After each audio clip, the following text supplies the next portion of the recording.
Là,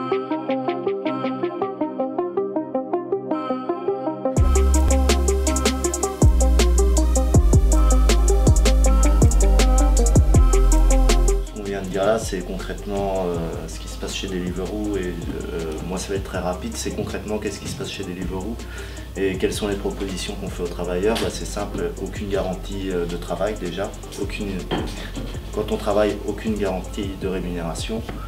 On envoie donc des personnes sur des routes sans assurance et on crée une concurrence entre statuts.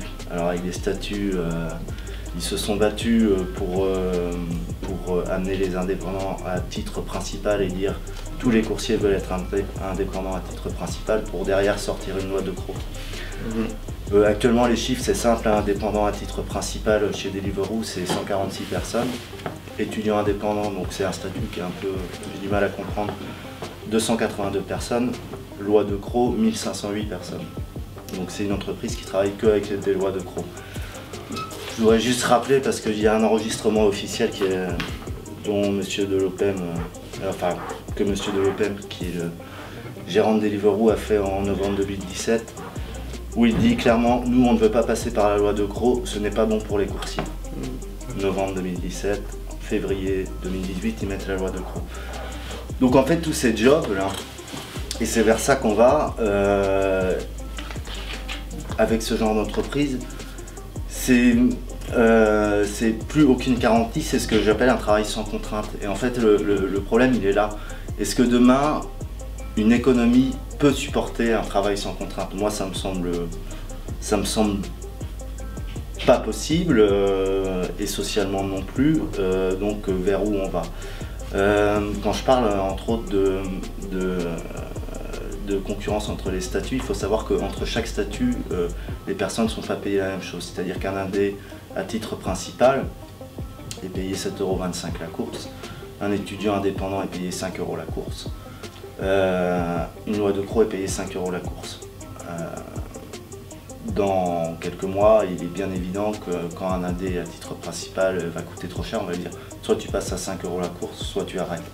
Puisqu'il n'y a aucune garantie de sécurité, puisqu'il n'y a aucune garantie de travail. Déjà, il n'y a aucune garantie de pouvoir travailler, alors qu'on fait un investissement dans le vélo, par exemple, mais allons chez Uber, ils font un investissement dans la voiture, ils peuvent s'endetter, et donc sur cette non-garantie de travail, déjà, on part mal.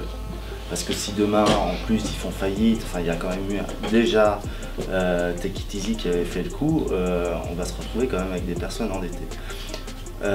En plus de ça, ils utilisent en fait la loi de Crau. Bon, on en pense qu'on veut, c'est un agrément purement déclaratif. Il faut savoir qu'on a quand même de forts doutes sur le fait que les coursiers puissent utiliser la loi de Crau. Donc on interroge de ci, de là, différents services qui nous disent on ne sait pas. Ce qui veut dire que dans un an ou deux, si on se rend compte que tous ces coursiers qui ont utilisé la loi de Crau n'avaient pas le droit de l'utiliser, qu'est-ce qui va se passer? Eh bien, on va revenir sur des indépendants, c'est-à-dire qu'ils vont être taxés de toutes les cotisations indépendantes qu'ils auraient dû payer à ce moment-là, et on va créer de nouveau des personnes qui étaient précaires, encore plus précaires. Donc, il est très clair que par ce type d'entreprise, on précarise la précarité, c'est-à-dire qu'on n'est même plus dans la précarité, on précarise la précarité. Ça fait un peu peur quand même parce qu'on voit de plus en plus, et je voudrais juste revenir sur cette défiscalisation des 500 € par mois qui est dans les tuyaux, qui sera élargie en plus en dehors des économies de plateforme.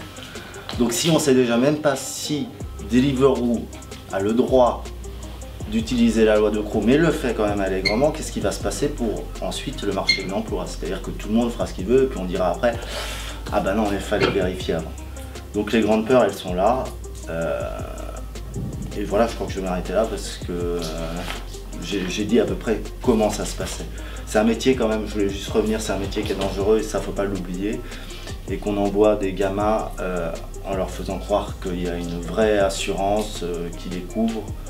Et c'est pas le cas, c'est une assurance à l'anglo-saxonne qui va couvrir uniquement des membres qui va donner un forfait par membre blessé, arraché, si on devient aveugle, sans couvrir le dos et le torse. Donc voilà, on en est là actuellement.